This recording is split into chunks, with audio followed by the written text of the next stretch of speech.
Guys, kali ini aku mau menunjukkan ke kalian cara penggunaan tawas ya. Jadi pertama-tama kita harus mengambil airnya dari kali karena kebetulan kemarin habis hujan ya. Tuh, kalian bisa lihat ya, airnya sebutek ini ya. Nanti tak kasih tahu cara penggunaannya tawas. Nah, ini airnya sebutek ini. Di BTW udah tersiapkan tawas ya. Jadi biar kalian tahu kalau tawas itu fungsinya untuk menjernihkan air, bukan untuk menghilangkan bau. Beda sama kayak kaporit. Kalau misalkan kaporit, dia itu menghilangkan bau. Biasanya kalau misalkan di toko orang-orang tuh sering banget salah fungsi. Biasanya orang-orang tuh cari tawas untuk menghilangkan bau.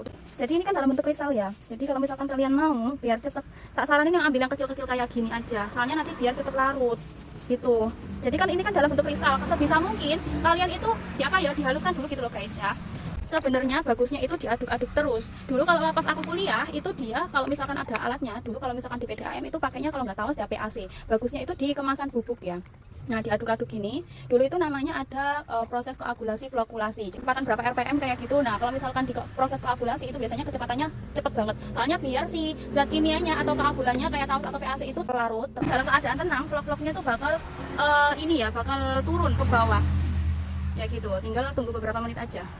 Tuh, udah kelihatan vlog-vlognya guys. Tuh yang di bawah udah mulai ngendep. Tuh ya, vlog-vlognya udah kelihatan tuh.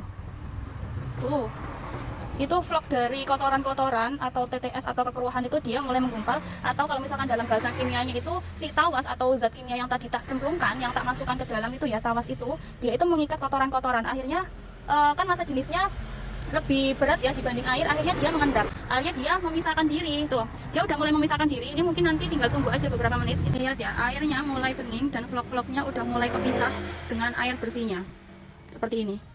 Jadi itu tadi hasil pengikatan zat kimia atau keagulan atau tawas atau PAC atau apalah itu ya yang bisa kalian gunakan. Oke, jadi ini ya penampakan air yang butek tadi setelah dikasih tawas. Tuh, jernih banget.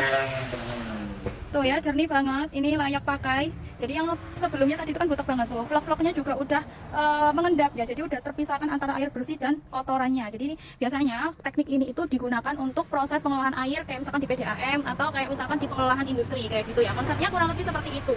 Nah, jadi buat teman-teman yang masih bingung gimana sih cara jernihkan air, salah satunya bisa menggunakan tawas kristal seperti ini atau bisa menggunakan bubuk PAC atau polyaluminium klorid ya. Jadi buat teman-teman yang membutuhkan tawas ya atau kaporit gitu bisa langsung aja datang ke toko UD Sumber Baru. Kita ready banyak sekali ya.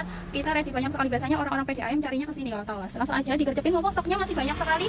Nih udah tak tunjukin cara penggunaannya. Capcus langsung aja datang ke toko.